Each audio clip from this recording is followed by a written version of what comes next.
Good evening, everyone. Thank you for attending the public meeting for the Yazoo Backwater. My name is Mike Reneker. I'm a project manager with the Corps of Engineers here in Vicksburg. Before we get going, I'd like to do a couple of introductions for you. First of all, from EPA, we have Ms. Katie Butler, the Water Division Director for Region 4 in Atlanta.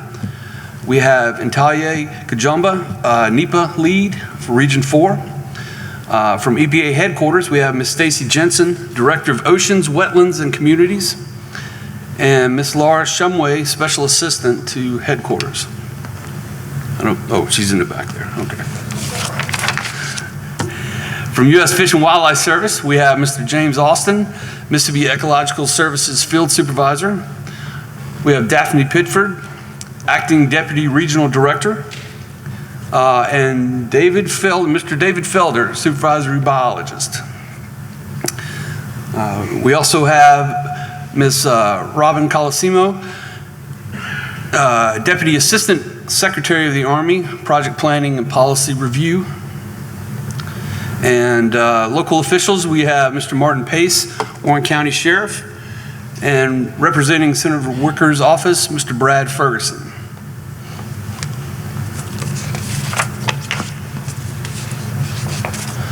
So we're going to go over the rules a little bit before we get started tonight. Everyone keep in mind that we're recording this through audio and through video as well. These recordings will be available to the public on the website as soon as we can get them uploaded. Tonight we will be taking your questions and comments. We will be recording the comments, of course, but you are also encouraged to send emails. Email address is there on the screen, or traditional mail directly to the Vicksburg District. Tonight for recording the comments, keep in mind that we're going to try to keep it to 3 minutes per speaker. Now, if you need more time, you're more than welcome to get back in line and to ensure that we get everyone's comments in. In the back of the room, we have our poster boards, and we will have subject matter experts that are there that can answer more of your technical questions or anything that we didn't really cover in the presentation tonight. And finally, respectful communication. Let's be respectful and courteous in our interactions with others here tonight. So why are we here? Well, it's a priority for the Corps of Engineers, along with our interagency partners, to provide effective flood risk and environmentally sustainable solutions to the backwater area. Tonight, you're going to be provided background on our proposed actions, and we will present the draft environmental impact statement. We will be receiving the comments, and the comment period will go through August the 12th this year. The team's been pretty busy this week and last. We had a virtual meeting last Tuesday. Yesterday we had 3 sessions in Rolling Fork, and this will be the final session in Vicksburg today.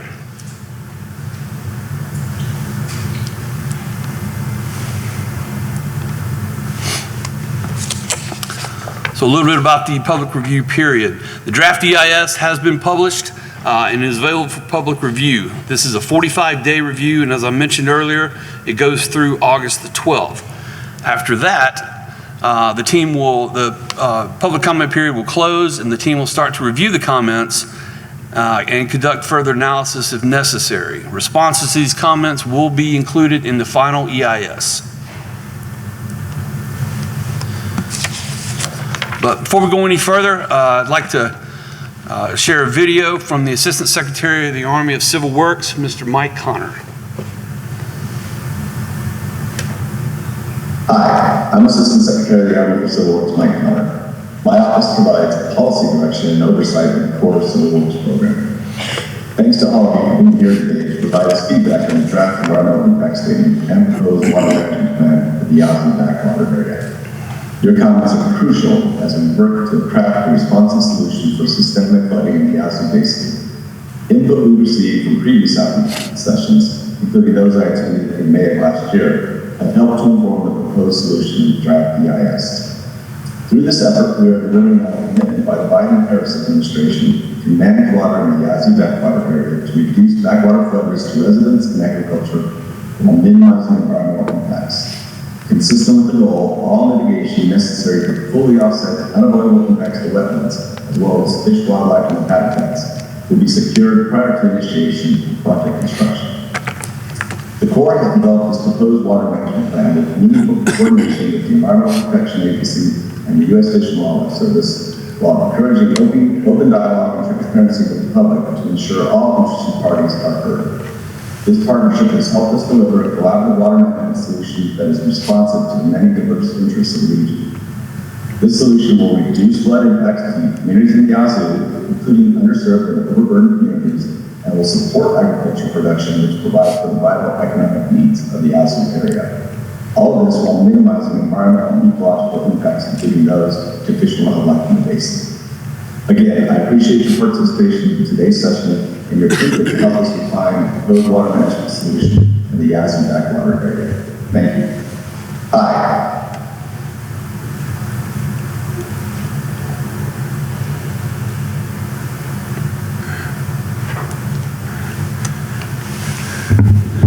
And now I'd like to turn it over to Ms. Robin Colosimo.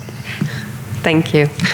As stated, my name is Robin Colosimo. I'm the Deputy Assistant Secretary of the Army for Project Planning and Review. I work for Mr. Connor, who you just heard from. We are a small oversight office over the Corps of Engineers for the entire Civil Works program. Our offices are roughly 25 people, and we oversee the 40,000-person agency that constitutes the Corps of Engineers. And what's that mean is when we're engaged in something like this directly, it has to be a project or an activity that has been long stalled or complex for a variety of reasons that rise us to the level of needing policy engagement directly in the activity. In this case, it's been particularly long stalled, and I'll talk more about that in a minute.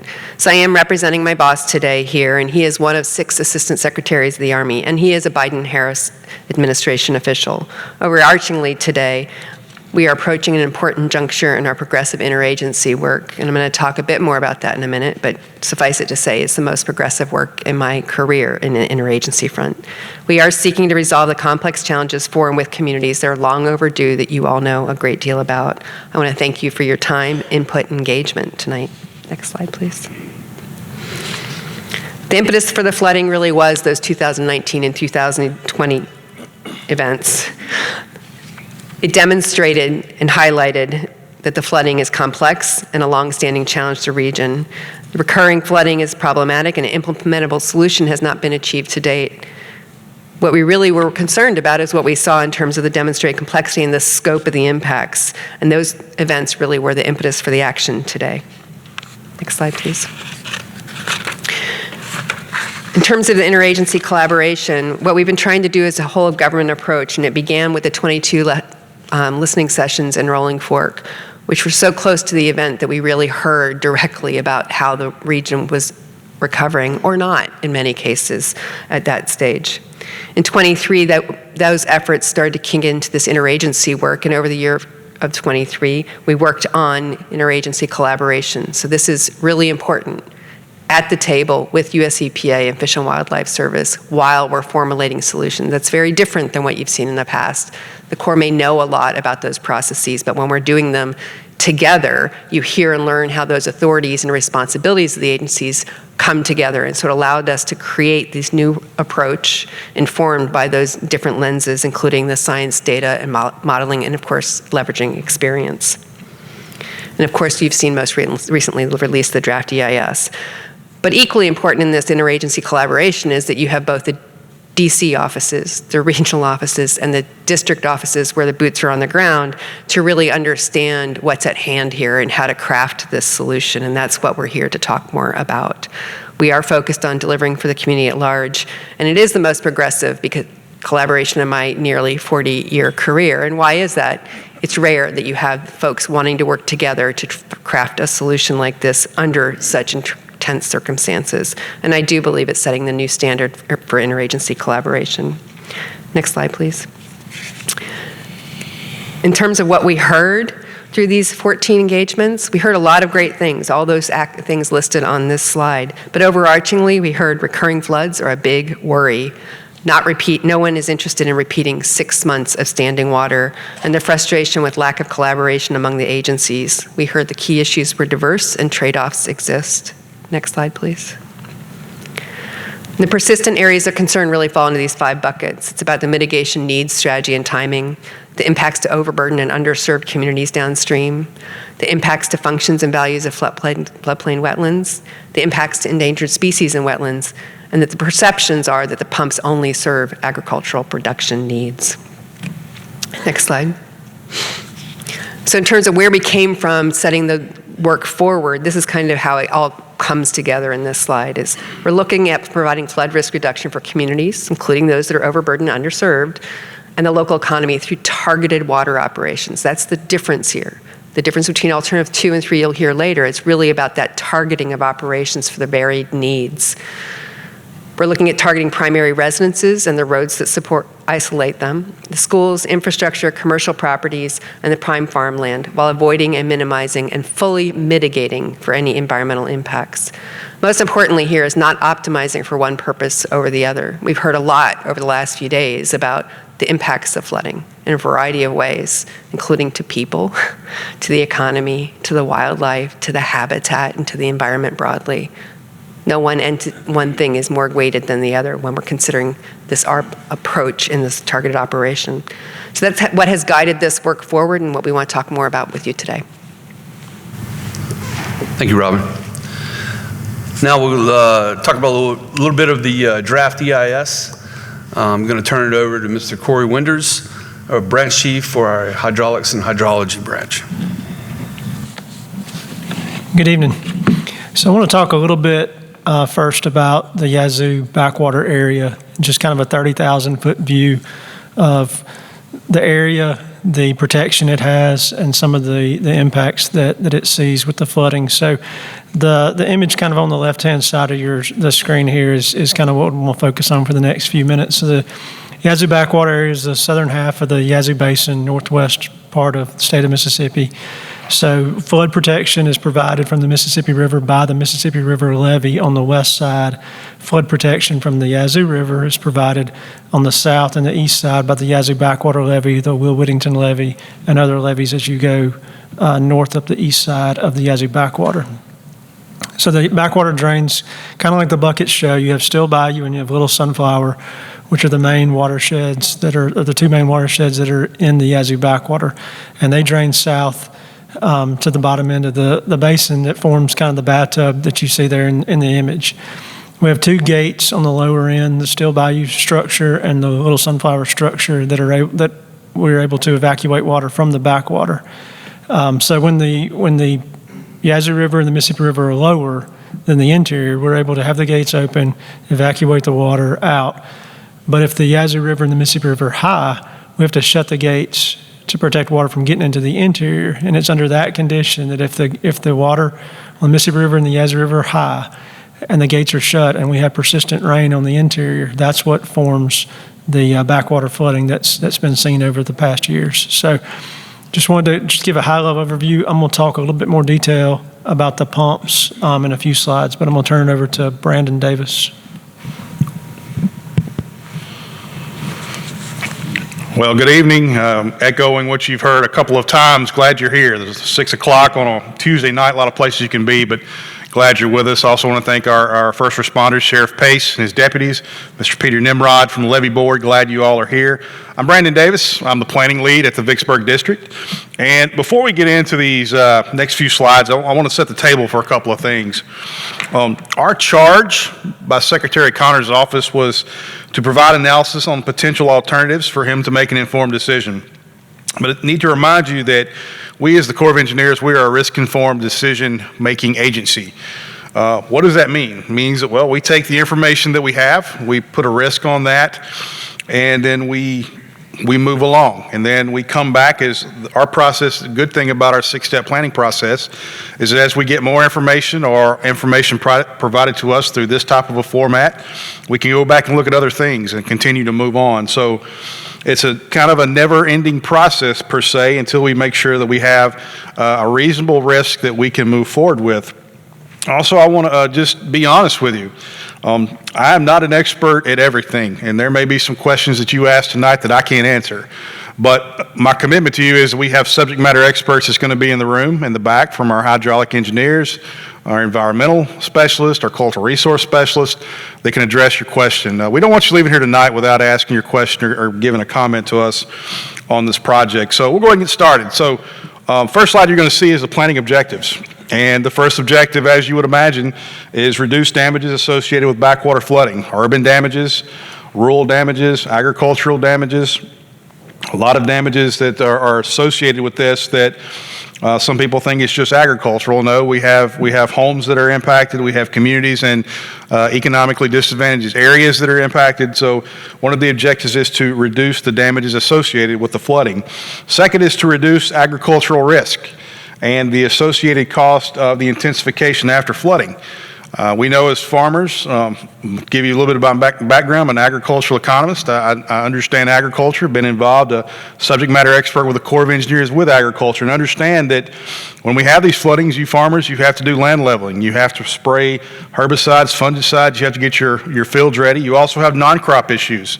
Your fences being torn down, your equipment being impacted. So there's a lot that goes into this. So we want to try to reduce the levels of those agricultural risk with our alternatives that we have, and then reduce the adverse environmental impacts, not only to the wildlife, obviously the fish, bottomland hardwood, something that we've heard a lot about in previous meetings being impacted. And I don't have to remind you, I'm from here as well, and we saw it back in 19 and 20 where all the flooding, what did it do to the deer population? We saw a lot of deer that died due to starvation. Didn't have a place to go. So the impacts that it has is a wide magnitude of impacts to our terrestrial and aquatic impacts. We want to minimize that. And also something big that Secretary Connor and Robbins talked about, the mitigation would be secured prior to project impacts, either that being land or credits. That's something we'll talk about a little bit later. Next slide. So the next slide you're going to see is measures and alternatives evaluated. And what is a measure? A measure is a feature and activity that can be implemented at a specific site to address one or more of the planning objectives. So the objectives that we just talked about, we come up with those, and then we go out and we try to build alternatives off of that. These can be structural or non-structural, but really the most simplistic way of thinking of an objective is that they're like a building block. So if you look at them up there on the screen, I'm not going to read them all to you, but some that we looked at when we were formulating these alternatives: pump station locations, the size of the pump, seasonal pump operations tied to crop seasons. We'll talk about that in a minute. Low flow wells, and then non-structural measures. It could be from elevation of structures, relocation of structures, acquisition, dry proofing, or wet proofing a structure. So next slide. So here are the array of alternatives that we have in the draft EIS that we're going to be sending up to Secretary Connor's office for decision. The first one is the no action alternative, and we are required by our regulations, ER 1105-2-103, to look at the no action alternatives. Pretty common, much common sense. We know if we don't do anything, things could continue with how they're going out there. So we do have two operational scenarios, alternative 2 being a crop season from 16 March through 15 October with a non-crop season of 16 October through 15 March. And then alternative 3, a crop season of 25 March through 15 October, and you can see the crop season up there.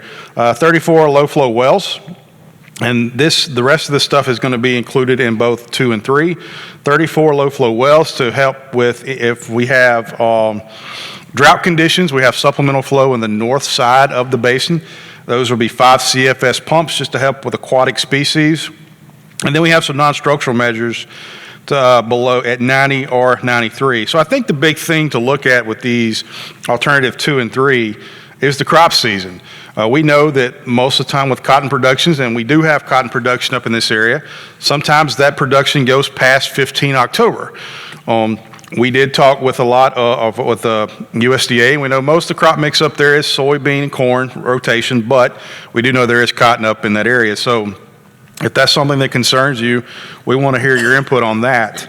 Most of the time we don't have flooding in the fall, but it is something that may need to be considered, so we want to hear your input on that. And then alternative 4 is a non-structural plan, voluntary acquisition of structures from the most recent floodplain of 2019, and also voluntary acquisition of cleared lands from 2019. Next couple of slides, we're going to go more in depth. So next slide, Mike. So alternative 2 and 3, we talked about that. Really the big difference, or the only difference in these two, is the crop season that's been identified. As we said, alternative 2, 15 March through 16 March to 15 October. Alternative 2 has a 25,000 CFS pump at Still Bayou. During the non-crop season, the pump would maintain a water elevation at 93, and the crop season would maintain at 90. And Corey will talk a little bit more about that in a moment, what that means. Full utilization of the water control manual for Still Bayou to promote fish species diversification. We talked about the low flow wells, the purpose of them to help promote, support aquatic species. And then we have non-structural plans. Mandatory buyouts of up to 100 structures at or below the 90 level of inundation that floods frequently. We talked about voluntary acquisition of 230 plus structures located at the 93 level of inundation, and then acquisition of nearly 12,000 acres of cleared land at or below the 2-year floodplain, or some type of restricted easement based on a voluntary participation rate. And then acquisition of 27,000, almost 28,000 acres of land between the 2 and 5-year floodplain. So alternative 3, like I said, the only difference between 2 and 3 is the crop season. Now, something I do want to point out, when you see up here the buyouts, that's something that's still being developed. I can't stand up here today and point at a map and say it's going to be here, here, here. We don't know if that's something that would be considered, but we want to hear your input on your thoughts about the buyout. But I don't have any answers tonight about, okay, well, these are the areas that we would be purchasing. So just wanted to point that out to you to alleviate any concerns you might have right now. Alternative 4, is that the next slide? Yeah, you already went there. Thank you, Mike. So alternative 4, no changes to the existing operational plan for Still Bayou. This is the non-structural plan. During low water, continue to have current operations to maintain water elevations between 68.5 feet and 70 feet. That's out of Still Bayou. A non-structural, approximately 1,800 structures within the recent floodplain, 2019, could be considered for voluntary acquisition, and then voluntary acquisition of up to 138,000 acres of cleared land through a fee or restrictive easement based on a voluntary basis. So I'm going to turn it back over to Corey to talk a little bit more about pump operations, and then we'll wrap up with some environmental. Okay, thanks, Brendan. So we've just talked about the 2 different crop season dates and the elevations for holding water during crop season and during non-crop season. Talk a little bit about how the pumps are operated. So the image on the right, I want to explain that a little bit first. So the light blue color you see is an elevation of 90. So that would be the crop season elevation there. The pink image is the non-crop of 93. And the tan or the light orange is what actually occurred in 2019. So that's the differences in the 3 images on the right-hand side. But I want to explain a little bit about how the pumps would operate. So when we talk about managing to a 90 or managing to a 93, so what we are going to do is we're looking at the rainfall that's in the system, but we're also looking at the rainfall that's coming into the system. So our Anguilla and Grace gauges are our northernmost gauges in the Yazoo Backwater sump area. So that's our northernmost gauge on the Little Sunflower River and the Still Bayou River. So if the water that is currently in the system at Still Bayou plus the water that's coming through Grace and Anguilla get to a certain amount that we see the water will reach, let's say 93 for a non-crop scenario, then we will cut the pumps on early to maintain water at 93. So what is early? So for most of the kind of smaller type floods you've seen, a 2009, 1997 type flood, then the pumps would cut on around 92, a little bit above 92. If we're talking 2019, 2020, the larger floods, it would cut on a little bit before 92, so 91.6, 91.7, when the pumps would have cut on to manage to that 93-foot elevation. So and 90 would work the same way. We would cut the pumps on a little bit before 89.5, something like that, to manage to a 90. So a couple of things. When we talk, let's say alternative 2, crop season, March 16th. If the water is at 92 on March 14th, 15th, we're not bringing it down early. So March 16th is what triggers the pumps to cut on to start bringing the water down to 90. So that's the questions we've been asked. The other question we've been asked is if you see a big rain event coming. So we operate all of our projects, our reservoirs, our locking dams, all the structures and projects we currently have, we operate based on rainfall on the ground. We do not operate off a forecast. And we would not do the pumps any different. So we would wait until we had rain on the ground, measured at those 2 gauges, plus what we had at Still Bayou, and that's what we would operate the pump off of. So what does this pump scenario do? So for a little bit of context, in 2019, the pumps would have held the backwater to around a 93.6. So it's about 4.5 feet lower than the 98.2 that we witnessed in 2019. Likewise, the following year in 2020, we would have been able to manage to the 93, hold to that 93, which is almost 4 feet lower than the 96.8 that we saw in 2020. So 4.5 foot lowering with the pumps. Next slide. So, I've been asked the question, the pumps cut on all the time. How long are they on? How many times a year do they cut on? So this is a graphic that kind of shows that. So on the right-hand side of the page, you can see all the years that the pump would have cut on and the number of days that the pump would have been on. So there's only 2 years, 1991 and 2015, that the pump would have cut on twice in that year. Every other year, the pump would have only cut on once that year. In the middle of the page, the median days is the average days pumping for this period of record. So roughly the pumps would have been on for a month. So a couple things to note. So the column on the right is 20 years. So the pumps would have cut on 20 years out of the 43-year period of record we looked at. So a little bit less than half of the years. If you can see at the bottom, 2019, 2020, it's a lot of days pumping those two extreme events we saw. So if you take those out, if you say, hey, those are outliers, what does a normal type flood look like? So that pump time or average days pumping would have reduced from 30 days to about 20 days in terms of average days pumping per year. And if you go back and look at this for the entire period of record, so if we include all the 0 years where the pumps would not have cut on, then your average days pumping go from 30 days down to 15 days. And one thing that's not on the slide but to note is from 2021 to present, the pumps would not have cut on. So just an idea of when the pumps would have cut on and how long they would have pumped. We have some slides in the back that answer some other questions we've been asked. What elevation would the water have been at when the pump cuts on March 16th?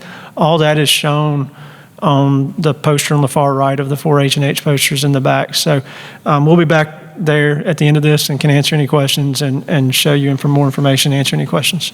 I'm going to turn it back over to Brandon. Thank you, Corey. So we talked a little bit about the mitigation earlier, and the way that and the big ticket item or the big thing to point out is how the mitigation will be secured prior to project impacts. And how could we do that? A couple of ways. Well, one, we could purchase through in-kind credits through a fee program, purchase through a mitigation bank, credits through a mitigation bank within the Yazoo study area. And then, one thing is construction of Yazoo-specific mitigation by the Corps for the remaining acres. So a pretty good plan put in place for how to handle the mitigation going forward. Next slide. I can't stress enough, and Robin mentioned it earlier, I can't stress enough the great collaboration we've had between EPA, Fish and Wildlife Service, and the Corps on this. Our sister agencies really came to the table when we were trying to work through a solution for the issue up in the Yazoo Backwater area. As far as the Section 7 Endangered Species Act, like I said, great collaboration with our sister agencies. The biological assessment is being finalized for the pondberry and is being sent to the U.S. Fish and Wildlife to initiate formal consultation. Our Section 106, cultural resources, we have them everywhere. And it could be something historical, Native American, it could be a little bit of anything. And we're developing a programmatic agreement We'll be able to finalize that once we have a selected alternative. So what is a programmatic agreement? Well, it's really your plan. If you know that we're going to select alternative 3 or alternative 4, whatever it might be, we would go out and see, okay, well, what are the potential impacts to cultural resources in this area? We come up with a plan of what we needed to do to satisfy Section 106 requirements. Our team has done a great job with that. We've held an initial kickoff meeting with tribal nations and the State Historic Preservation Office. That meeting was on the 3rd of July, and we have a virtual meeting scheduled for August of 2024. Again, they're making great progress there. And then the water quality part of the section 404B1, again, great coordination, collaboration with the EPA and the Corps of Engineers. The draft 404B1 has been included in the public review for the draft DEIS, and a coordination with the state of Mississippi is ongoing for water quality certification once we got to a constructible time for construction. So again, thank you all for being here. I'm going to turn it back over to Mike, and I look forward to talking with you. I will be in the back or be in the front, and we just look forward to talking with you after this presentation. Thank you. Thank you, Brandon. Let's talk a little bit about the timeline as we start to close out things here. As I mentioned earlier, the public review period ends on August the 12th. The team will start to address the public comments and finalize the EIS between August and October of this year. And then from October to December, we will have the final EIS, the notice of availability, the final secretary determination, and then the record of decision. And with that, that concludes our presentation. And now we will start to take comments. So please make sure to speak into the microphone so we can get your name and your full comments. And the floor is now open.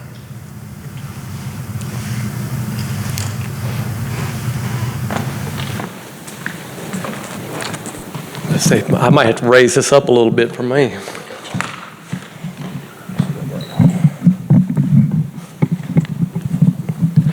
First off, I'd like to give words of gratitude, of appreciation for everything y'all have done for us, all your efforts. I've been on the sidelines for the last 5 years since the flood because I've been a leader with my emergency services at Eagle Lake. I tend not to mix that position with things that go on in public. I like to run that business, and that's it. But my name is Chris Libby, and I've been a resident at Eagle Lake for 28 years. Not only am I an active member of the community, but a 4th-generation member of Eagle Lake. Everything that I've worked for as an adult is invested in Eagle Lake. In late January 2019, we had a community meeting that the water was coming. Not to go without a fight, the next morning at 5 a.m., I got in my pickup truck and went to Eagle Lake Shore Drive Road at 5 o'clock in the morning, and by headlights, I was loading sandbags by myself. When the neighbors' lights came on, they joined out, and that was the start of 130,000 sandbags. The hardships that I endured and my loved ones endured in the next 7 months, these are just some of them. To save and preserve my personal belongings and help others with the same. Started every morning without sipping one single day in 7 months, about 4:30, 5 o'clock in the morning. And what I would do, my mornings would consist of sandbagging, tending to large volume water pumps and their components. Other things, evacuating residents that could no longer endure the struggle. Maintain a home which I was protecting with 5 feet of water underneath. This means walking, waiting, boating, fuel, food, and necessities to sustain life while I was there. Not just my life, but my wife and my pets that I simply could not displace. We also took upon us additional pets that were displaced that were found around the community that were basically left to die. That not people abandoned them, but they couldn't round everything up. It was unbelievable what I witnessed in terms of hardships and death of wildlife. The pictures that many took did not begin to depict the true story of what actually took place. What I saw when I got through with my pumps and everything at 10 o'clock, 10:30 at night, tending to my pumps, there was no telling what I was going to see at 5 o'clock the next morning when the sun came up. It was just death. I refused to take pictures of it. I didn't want to remember it and look back on it. The strangest things that I witnessed was the following year. In an ecosystem which Eagle Lake had before the flood, was now gone. Before the flood, we had an abundance of deer, small animals, birds, insects, you name it. Now there were none in the year to come. You'd sit out there on the porch, you couldn't hear a bird. You didn't see a bird. There were no insects. The trees were damaged, so their little fruits, berries, there was nothing for them to eat. So we didn't see a bird up there for hardly a year. I was there and I witnessed it. 5 years later, we're still losing trees. Being a first responder, we missed 2 separate instances where we could have easily had deaths at Eagle Lake. One woman was severely injured, not to mention all the limbs and trees that we're still getting on trees and getting damaged. I had a yard full of trees. I've got one left and it's about to die right now. The only way to prevent this from reoccurring would be to complete the original design of the Backwater project and install the pumps. I support alternative 2.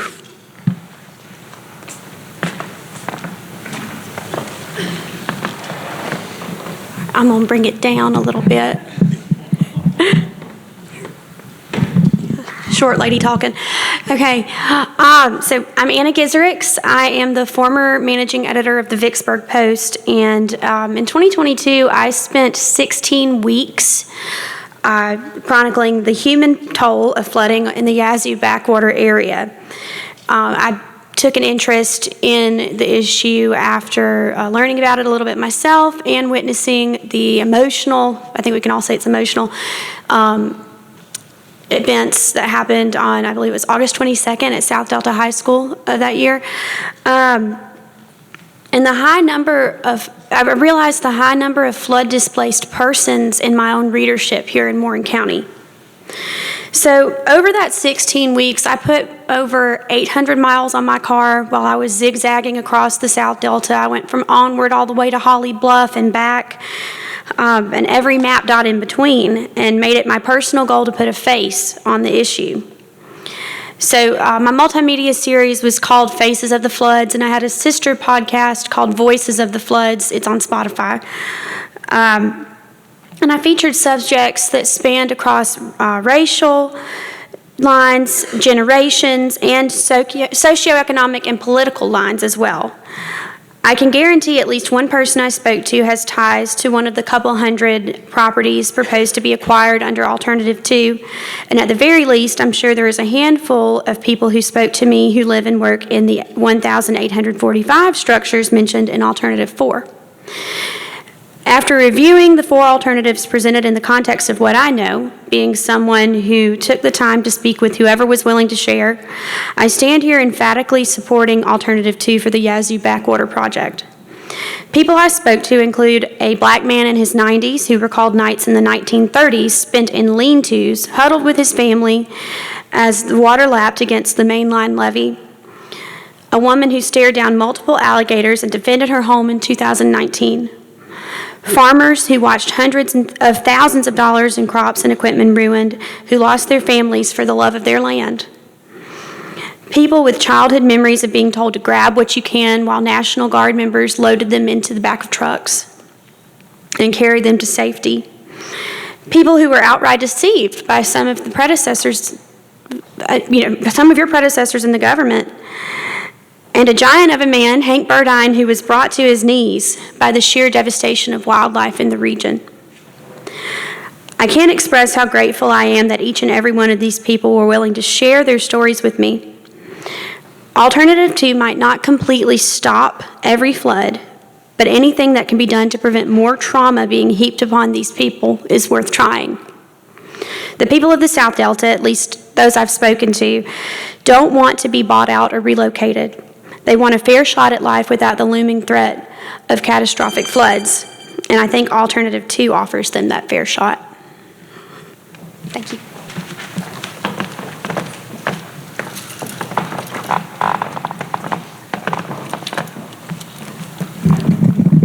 Walter Johnston from Vicksburg. I want to speak on behalf of wildlife. We've been very proud that over the past, I'd say 15 years or so, we have had reinstatement of the black bear in the lower Mississippi Delta.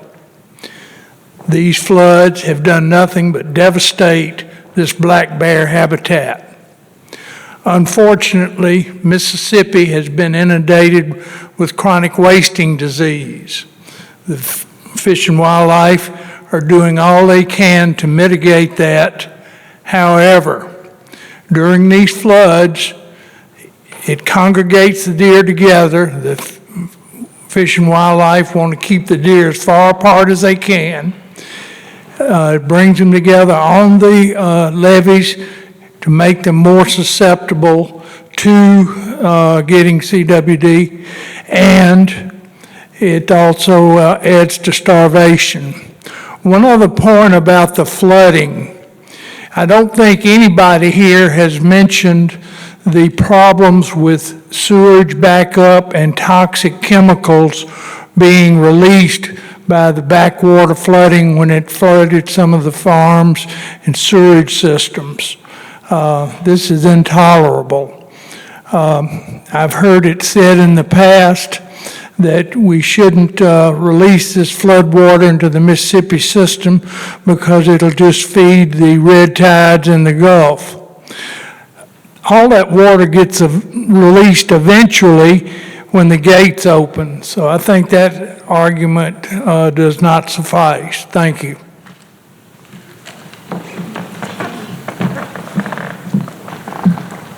So I will try to lower. Okay. Hello. Welcome. I'm Tracy Harden. I am owner and operator of Chuck's Dairy Bar in Rolling Fork, Mississippi. I just want to thank you for being here and listening, and we're very thankful for the work that you have done to help us. I find it very ironic that I'm standing here tonight because 3 years ago today, I was in D.C. speaking to Senate about the injustice of the flooding. 3 whole years. And I tell you, we, the Delta, at that time really thought that we were getting somewhere, that something was about to happen for us. Something that should have happened before then, being that it is an injustice. What this does to our communities, not just Rolling Fork, but the whole Delta.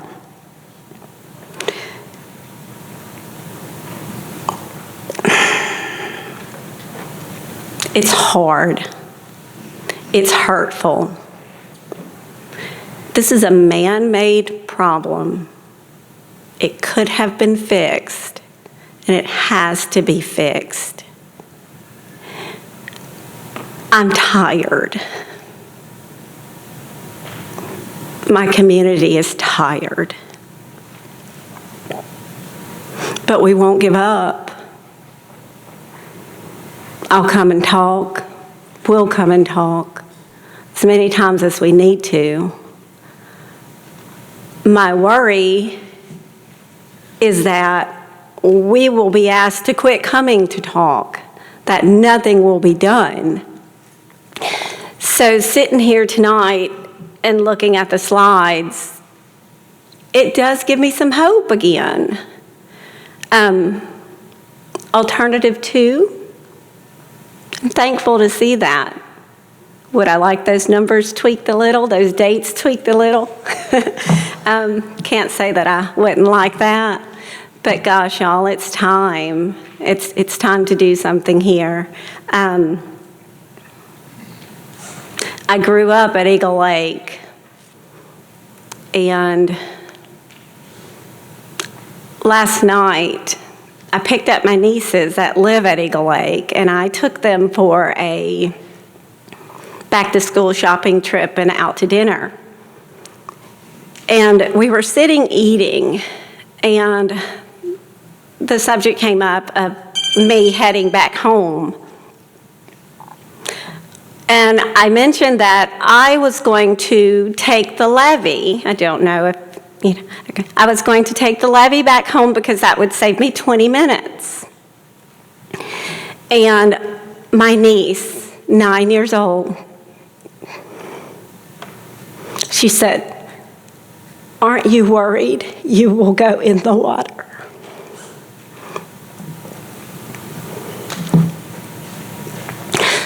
"40 years ago, as a kid, I would get up at 5 in the morning and get on my mother's school bus to travel that levee to Redwood. What was a 25-minute drive on that levee because of flooding took an hour and 45 minutes to get to school. And when I heard my niece yesterday say that, there's no water there right now, but I know she's experienced that. Over 40 years ago, I did that. And the thought of them having to do that, it is definitely an injustice.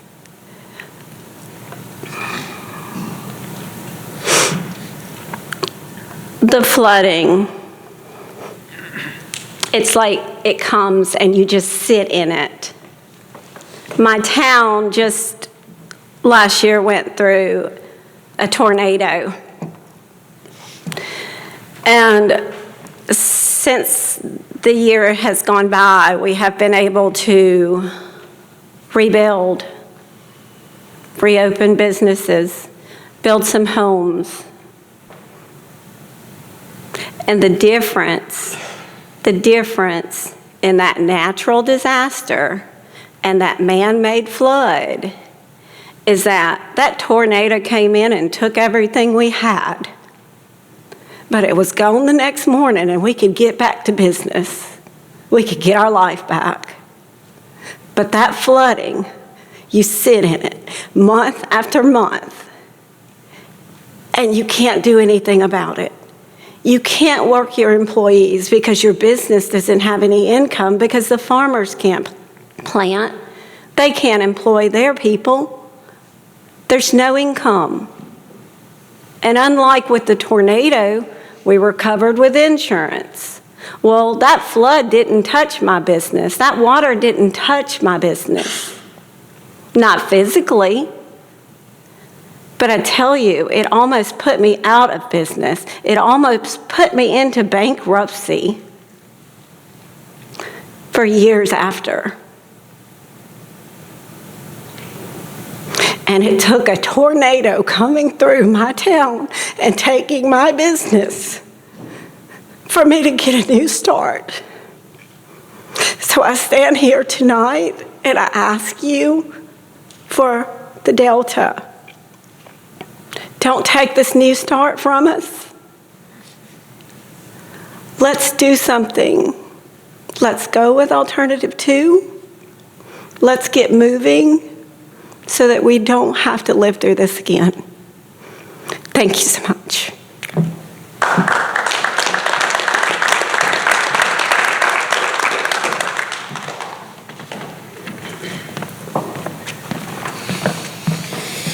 I picked the wrong person to follow. My name is Pete Scott. I'm a resident of Eagle Lake. Me and my wife moved there in 2016. My family's been at the lake probably since around 2005, maybe a little earlier than that. I want to echo some of the points that these people have made before me in that the things I saw in 2019 revolving around the people that lived at the lake, the wildlife, the death and the destruction, I'd never seen before. The fact that it stayed as long as it did was unbelievable. Me and my wife ended up moving north because that's about the only place we could go. My mother lives at the lake, couldn't move in with her. We got to a point where we couldn't get to our home and we moved north. Well, probably the scariest thing I've done in my life I did during that flood. As a young family, we welcomed our first son into the world. And to get him to my house, the first day we brought him home from the hospital,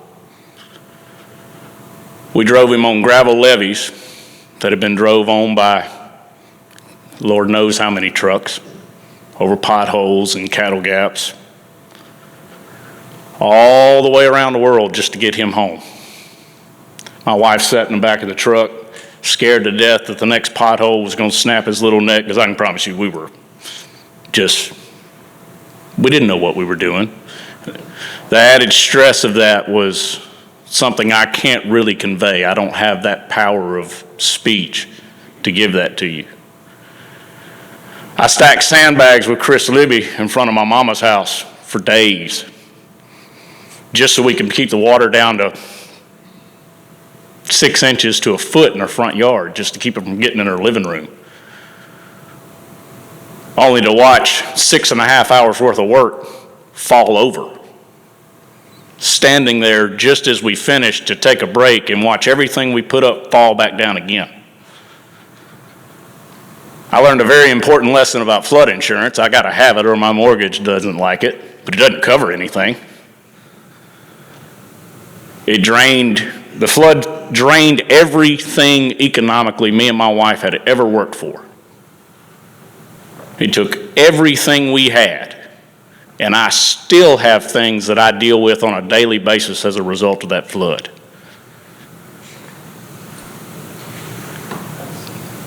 I could sit here and find more reasons the longer I sit here. But the impact to the people, the wildlife themselves, and our community is something I'll never forget.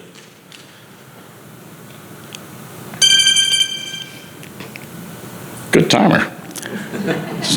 All that being said, I do support Alternative 2. And I would like to see when this is over, I'd love to see that as y'all's consideration. Thank you.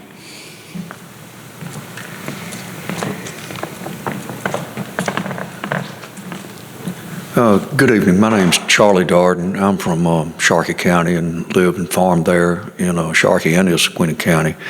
I'm fourth generation. We've been there a long time, since late 1870s. And, we've seen a lot come and go. Biggest thing, I'll be brief, but first of all, thank you for being here, and thank you for the unprecedented collaboration between the three agencies. It is truly unprecedented, and I hope it continues not only now, but in the future. I'm in favor of Alternative 2. I think that'd probably be the way to go, all things considered. Biggest thing I wanted to reiterate was we've been waiting 80-odd years for this, and it's really about time. And so I hope we can get on with the program as soon as possible. I'm getting older, and I'd like to farm at least 1 year with some pumps. But anyway, but thank you all for being here. And the other thing, we've seen a lot come and go, but one thing that really scares me, I guess scares me most of all, is that we've had a lot of promises over the years about different flood control projects, one way or the other. And, you can say all this is or is not political, but I firmly believe that it is. And I'm scared to death that regardless of this next presidential election, the next administration, I just don't want to see it go away. You can say it's not political, but I just believe that it is. And I am more afraid that this project may just go away somehow or another with someone's political whims. And I really hope that doesn't happen. So please continue your good work and hang in there, not for me, but for the people of Sharkey County now and in the future. But thank you.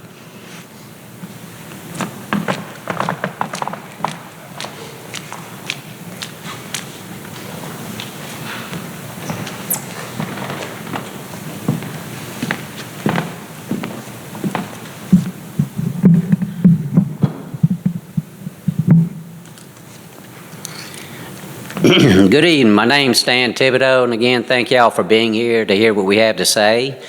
A lot of people have already commented on probably most of what I have, but one important thing I want to reiterate, as the lady said, the kids, their lives are in grave danger every day to get on that bus and drive with water on both sides. It's not just driving the levee. You've got 10, 15,000 animals on that levee that the poor bus drivers are dodging day in, day out, dark, daylight. Not to mention these kids' day is 2 to 3 hours longer, getting started early to get on the bus to drive an hour and 45 minutes to and from school. And it's like so many things that we've been, all these problems are being overlooked. Alternative 2 is my choice as well, by far. But I have the original veto of the original plans and all right there. It's 80-something pages long. And all the studies were done, all these analysts and specialists, this, that, and the other. And the man just mentioned, political. Yeah, I'm a firm believer it's political as well. You have these environmentalist groups that have been fighting it tooth and nail, and there's some representatives that are going right along with it, not to mention any names to stay cordial about it, but getting back to the original veto of the original plan, the environmentalists in all their studies were all about the wildlife, the amphibians, the reptiles, this, that, and the other, and that this level is going to make it awesome for them, all based on a short-term flood and the water flows in, turns around and flows out. Well, all short-term. Well, everybody knows 2019, 2020 was devastating, not just for the mammals, the amphibious life, the crustaceans. I mean, it devastated so much. And they didn't want pumps back then, didn't get them. And none of them showed any concern about the losses of everything they were trying to say they're fighting for to save. It's ludicrous. As far as the buyouts, I live at 298 Caravan Circle, Vicksburg, Mississippi, Eagle Lake. Nobody's buying me out. I'm not going anywhere.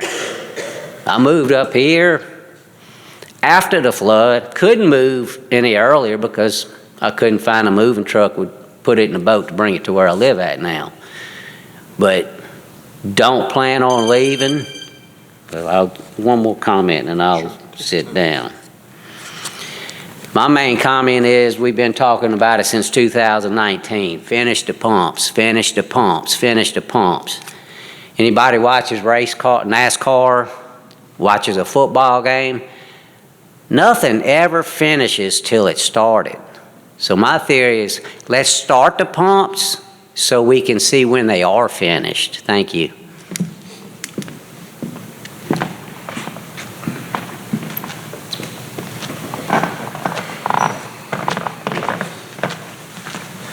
Good evening. My name is Eddie Holcomb. I'm a supervisor in Esquina County, and I just want to thank y'all for being here. Thank you for your hard work, and I'm one of the fortunate people here. I live in the north end of the county, and I did not have any flooding. But watching family members, watching friends, and going through the devastation that they went through, and then where I live, there's an airport next door, and at that time during the 2019-2020 flood, I had an airplane, and when you take off, I'm pretty much straight across from Lake Providence. So you take off, and when you get to Lake Providence, you're looking at Arkansas, Louisiana. You look over in Louisiana, and you got 550,000 acres of land. It's just an ocean. You look on the Louisiana side, there's no water. They have pumps, so we know they work. Like the gentleman from Eagle Lake said, that he did not take pictures during this time with all the devastation. I would take pictures, a few, but I would take them from a high altitude because I too did not want to see the wildlife. I saw every hill, if there was a green spot, I saw deer that looked like Texas cattle ranch on top of each other. You saw animals floating. I mean, it's just, you can't forget that. And we need help. My grandparents came from St. Louis, Missouri, down here building the levee. My grandfather was a mechanic, and my father was a supervisor in Esquina County as well for 32 years. So my whole life, I've been to flood meetings and talking about the flooding, and we need help. You know, Esquina County is a small county. Sharkey County is not a whole lot bigger. We don't have a lot of votes, but we got a lot of heart, and we're kind of like fire ants. We'll float around, but we ain't going nowhere. This is home, and we're going to stay here. And anything that y'all can do to help us, we really appreciate it. Thank you.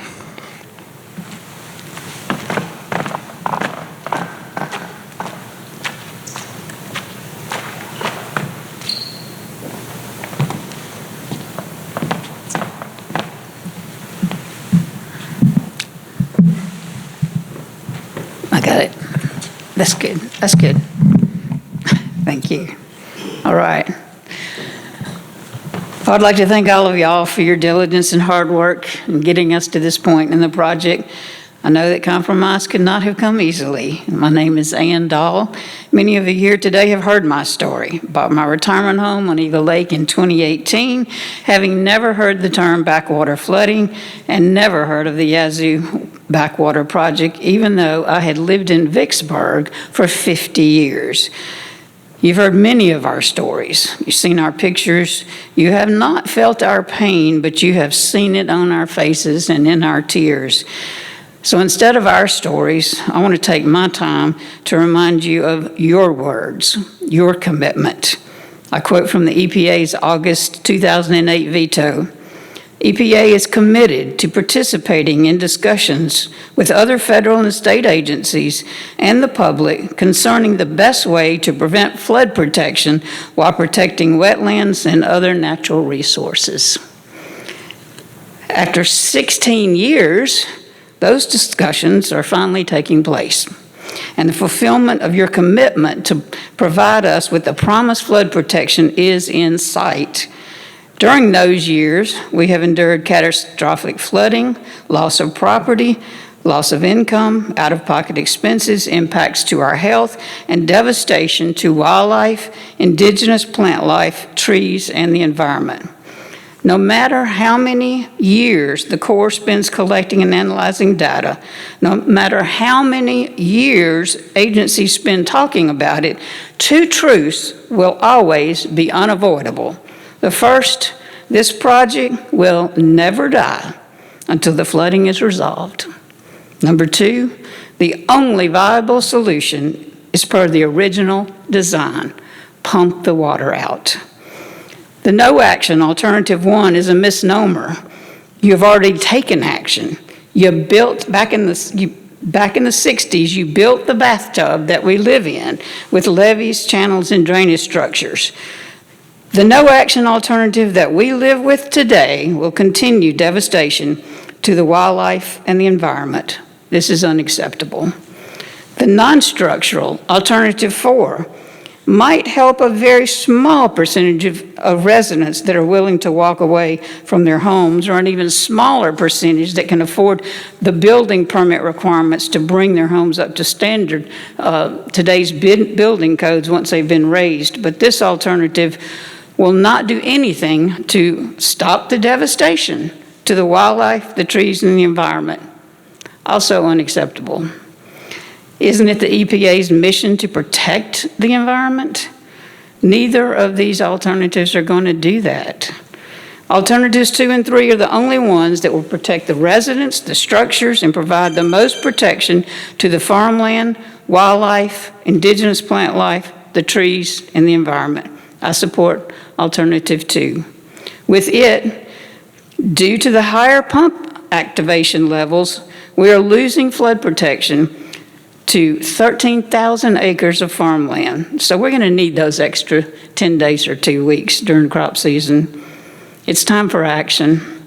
It's time to finish what was started over 40 years ago. It's time to finish the pumps. Thank you.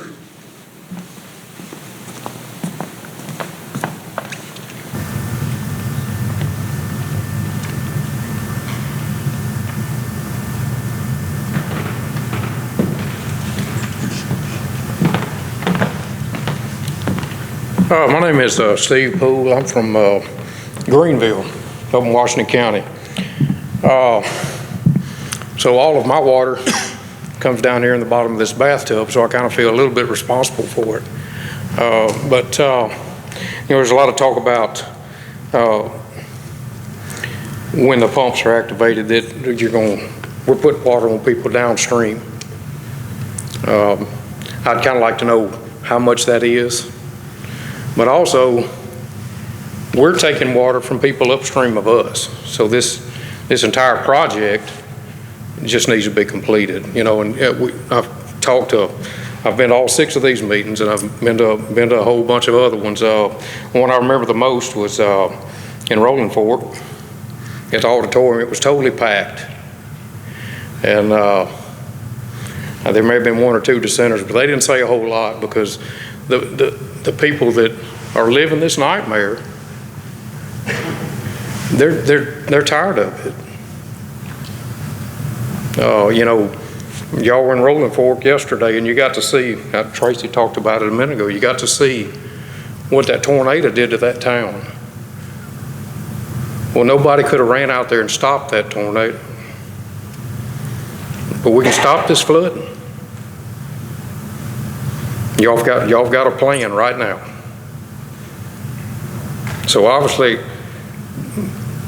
option 1 and option 4 is out. So we've got a choice between 2 and 3.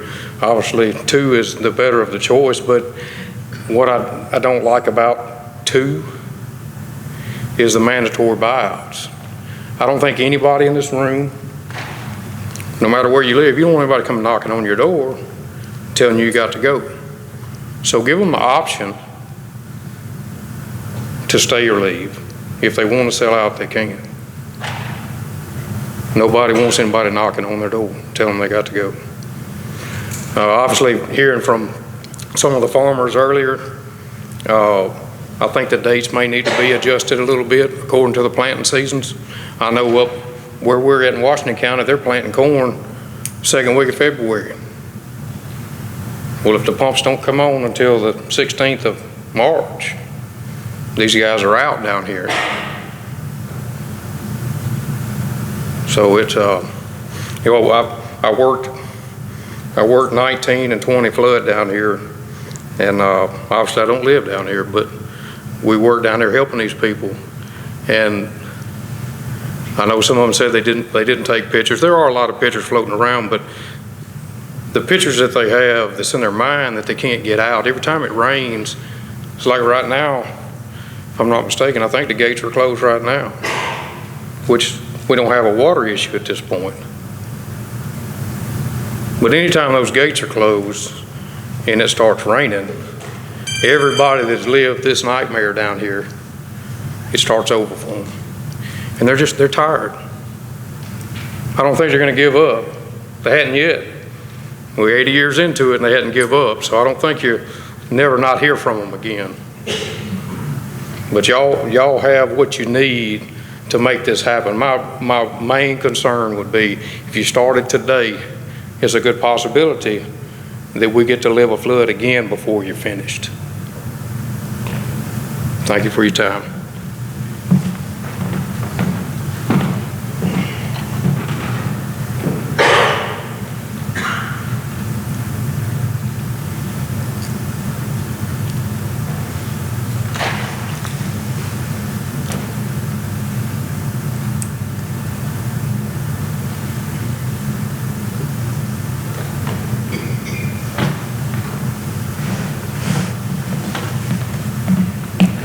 Good evening.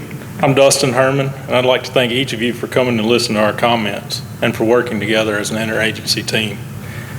I was raised in Essequibo County, and I went to Sharkey Essequibo Academy in Rolling Fork. I currently live in Essequibo County, and it's no secret that without pumps, our community can't attract industry, and without industry, our population will continue to diminish. As a lifelong resident of the Delta, I've seen so many friends leave the area. I had 31 students in my kindergarten class. In 2003, I graduated with only 14 classmates. That's because most moved away. This trend didn't stop when I graduated 21 years ago. As you see on the July 4th newspaper, local newspaper. It says, SIA will open, no sports. And if you read the paper, you quickly realize there are no sports because there aren't enough students. The article quotes the headmaster, or head of school, Miss Sadie Hester. She said the school currently has 4 seniors enrolled, a few juniors, and a few 7th graders. There are no students enrolled in the 8th, 9th, or 10th grades. I'm sure a lot of this is attributed to the F4 tornado that stormed through our troubled community last year, but I can only imagine how different things would be had the pumps that were promised some 83 years ago were actually in place. A few years back, I purchased 120 acres of hunting land. It's located on Steel Bayou in Essequibo County. This land has been in my dad's family for nearly 35 years and has never experienced flooding as it did in 2019. My land is nearly 40 miles upstream of the Steel Bayou structure and still experienced long-term overbank flooding. Unlike the project opponents, I've seen the damage that was caused to the wildlife and trees firsthand.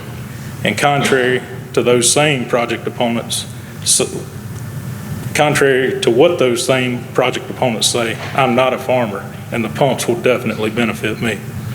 Today, nearly every time I try to drive the roads through my property, I have to clear fallen hardwood trees that have died as a direct result of the backwater floods we experienced 5 to 6 years ago. These floods also caused erosion and excessive damage to culverts and other drainage structures on my property.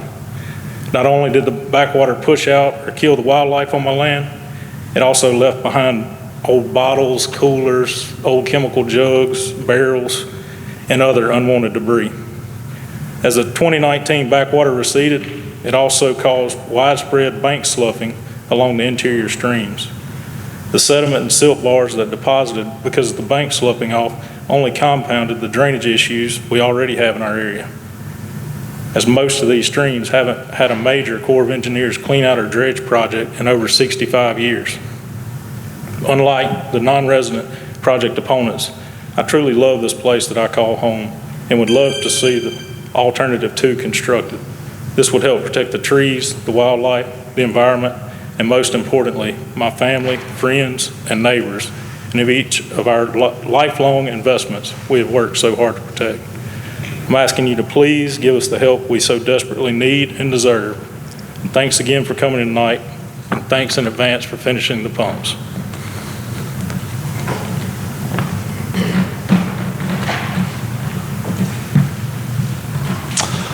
All right, Peter Nimrod, and I'm here again. So I'm not going to double count my number here. I like to keep up with numbers of how many people spoke and what they said. First of all, we want to thank the Biden administration. We want to thank our Mississippi congressional delegation. Our senators have been fantastic. Roger Wicker, Cindy Hyde-Smith, Congressman Benny Thompson, all for pulling together and trying to make this work, okay? We want to thank the EPA and the Corps, the Fish and Wildlife Service, for all working together on this project. It has been truly a unique situation, and you're exactly right, Robin. This is a very progressive collaboration that I'd have never heard of before, okay? So it's obviously, this is the way to do it, and it needs to happen. This is the way y'all need to all get in the room and fight it out and make it work.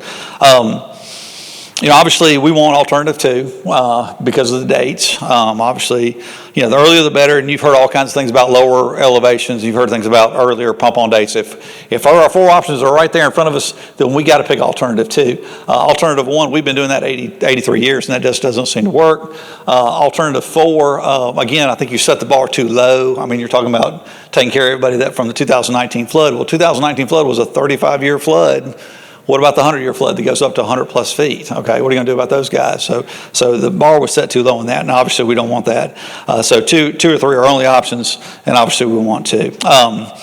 So if you look at all the numbers, we had the public meeting last week. I'm sorry, the virtual public meeting on July 16th, and there were 11 comments made in the chat box, and all 11 supported the pumps. 8 specifically said we wanted alternative 2. If you look at the meetings yesterday in Rolling Fork on July 22nd, we had 35 people brave enough to stand here in front of this microphone and make a statement, and you basically had 35 people support the pump. Okay, you had 23 people of those that specifically said we want alternative 2. I think if you'd have polled the rest of them, they'd all say, yeah, we want alternative 2. Okay, I'm just letting you know. And then of course today, we've had 33 people brave enough to stand in front of this microphone here and make a statement. And all 33 supported the pumps, and there were 26 that said alternative 2. Again, I'll ask the question, you probably will get the right answer on alternative 2. I'm sure the rest of them would that way. This is unreal. You have complete 100% support from two days of meetings in public and online. Okay, I'm not saying nobody's opposed to this project. That's not the case. But they weren't strong enough to stand up here in front of us and tell us about it. Okay, why do you want alternative 4? Nobody wants to tell us that in front of us. Okay, so you had 100% unanimous support for an alternative 2 or 3 with the pump option. Okay, so that is amazing. And this project is going to help the people. It's going to help the ag land. It's going to help the wildlife, the trees, the environment. It is exactly what you want. This is kind of an unusual project because I've never heard of it before, where you actually saying you're going to acquire the mitigation land up front. That's unheard of. It's always concurrent with construction. I'm going to throw that away. It's always concurrent with construction. So this is way outside the box. Okay? People were worried, oh, you're not going to get enough mitigation land for this. You're not going to ever go get it. Well, no. Y'all signed up and said, we're going to get it up front. That's amazing. Okay? So good stuff. I do want to say, you have talked a lot about fee acquisition of the mitigation land. I think there might be a few people interested in that, but I think the vast majority of everyone wants a reforestation easement so that the land can remain in their hands, so they can enjoy the recreational opportunities of that land and that kind of thing. More importantly, when the federal government buys land, the counties get no taxes on it anymore. Okay, so if you keep it in the private man's hands, he has to pay taxes on it, and that's a big deal for our poor counties down here. Also, I'm not so sure the government really wants to buy these little parcels everywhere. We're not talking about a 10,000 acre big block of land. We're talking about land everywhere, scattered all over the place, right? So does the government really want to keep up with 300 different little tracts of land? I don't think so. So definitely reforestation easements. I think you're going to find that most people want that. The reason we really want the March 16th is because we are an ag community, and jobs revolve around agriculture here, okay, obviously. So the farmers do well, they can pay people, people have jobs, it's a trickle-down effect to the businesses, the stores, it all works together, and that's the reason the big push for the alternative 2. And of course, this is an environmental justice project. 71% of the population is minority and 30% live below the poverty line. This project is going to help our minority and impoverished community. You didn't see a lot. You didn't see a lot of minorities here in these meetings. You really didn't. Because they're tired. They're tired. They are beat down.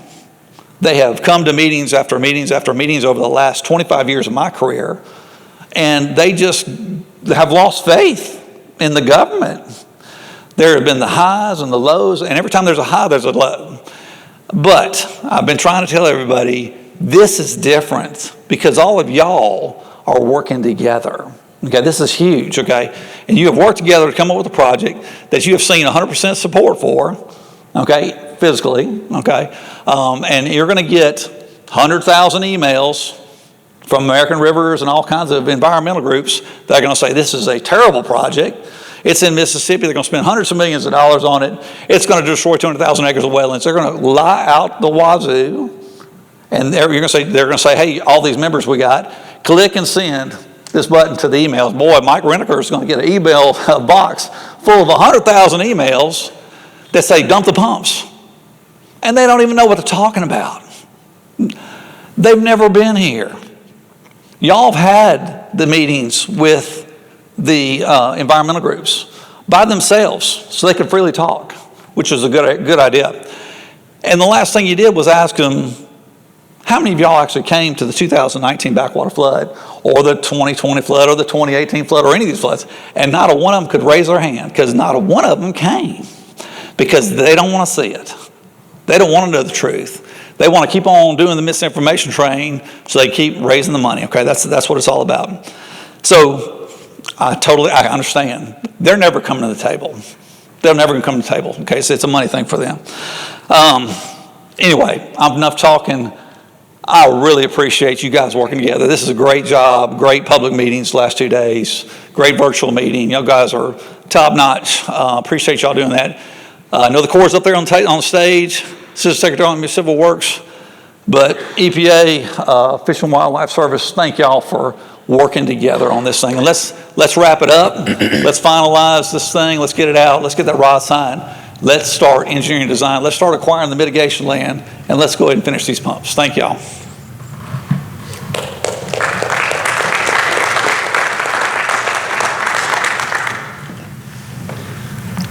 Hey, I'm Brad Ferguson. I work for Senator Roger Wicker. I wouldn't come up here, but I decided, well, I've been to every one of these meetings. I figured I might as well say something. I've been involved with this for, I guess, since the 19 flood, helping organize meetings, helping get Region EPA over here during the last administration, get in front of people so they can tell their stories. And you know, it's been a great effort that we've arrived at today, and hopefully will continue. Obviously, my boss has been the tip of the spear of working to find a way, to find a solution. He was elected in Congress in '94. He's been working at this since then.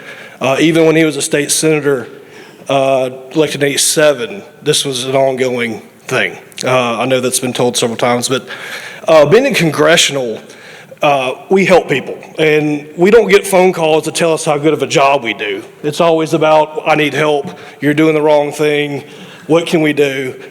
I worked on the coast, our coast office, for about 7 years. Went through several hurricanes, tropical storms, you know, the whole FEMA mobilization. The difference in tornadoes and everything else, earthquakes, wherever, is it comes, it goes, there's a process, it rebuilds. There has to be assessments by MEMA and FEMA of damages.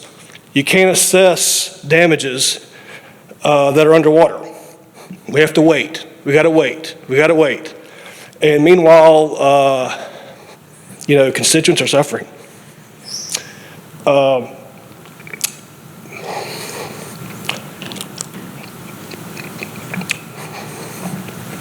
I feel like I've helped a lot of people in my 12 years, and the most helpless time was during this flood.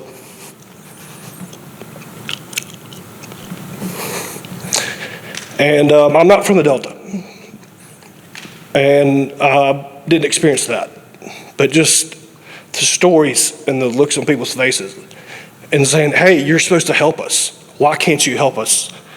And so this has been a long time coming, and so it's really good that we've arrived here.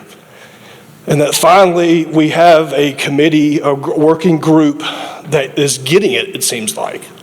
And I know we mentioned politics, and this is political, and it is, everything's political.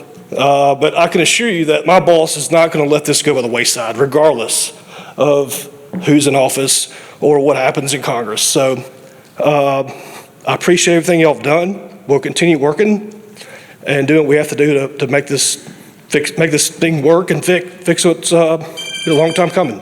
Thank you.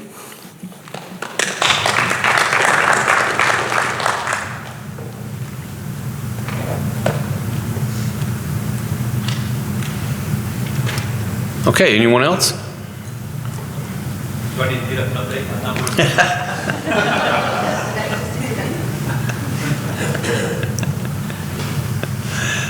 Well, I just want to remind everybody that we have our subject matter experts that will be in the back of the room with the posters, and please go and see them. Yes, and we also have more comment cards in the back. Please fill out the comment cards. You can drop them off here. You can mail them in. You can do whatever you'd like to do with that. So I will turn it over to Robin for final comments. What's talking? Hey, everybody, thank you so much for coming to many sessions, for more than a few of you, and also helping us close out these sessions. They are, to your point, Brad, powerful. I've also really appreciated how many people have brought their grandkids or their kids to these sessions, because you got to know what public sessions look like, right? And why it matters to speak up in your community. On a personal level, I've said this to a few folks over the last few days, is when people started talking about the 73 floods, which, by the way, it's only Tuesday. I'm pretty convinced it's Saturday, and we started on Monday, so it's been a long experience. My grandparents were flooded in Hurricane Agnes in 1972 in Pennsylvania, the Susquehanna River Basin. I was pretty little. My dad's former Corps. So the water's in the back of my brain, right? Didn't really realize it till later in life. But, I get the whole mental health part. So I really appreciate people's interest and willingness to share those stories, because we all have stories, right? And they resonate with you. And so the biggest challenge in any government effort is to get those anecdotes, but also those observations and how they affect your life. You can't really do that in an economic analysis. We have process and we have procedure. And after the last session, people asked me about process and procedure, particularly former Corps folks. But at the end of the day, this is about people, wildlife, the environment, the communities, right? And so this is really unique, and it is a really important time. And the most important thing I know about politics is really they're just policy windows. It's not really politics. It's about people representing you, and it's about us working together in the agencies to try and craft that solution, and that's what we're trying to do. And so not optimizing, not balancing, but trying to think with an end in mind. And so appreciate all your input today and in the past, and helping support us in whatever we have to craft forward. It's still not going to be easy, but we're here to do our best. So thank you for your time and investment. And with that, we'll end the session. Please have a good night, and thank you for coming.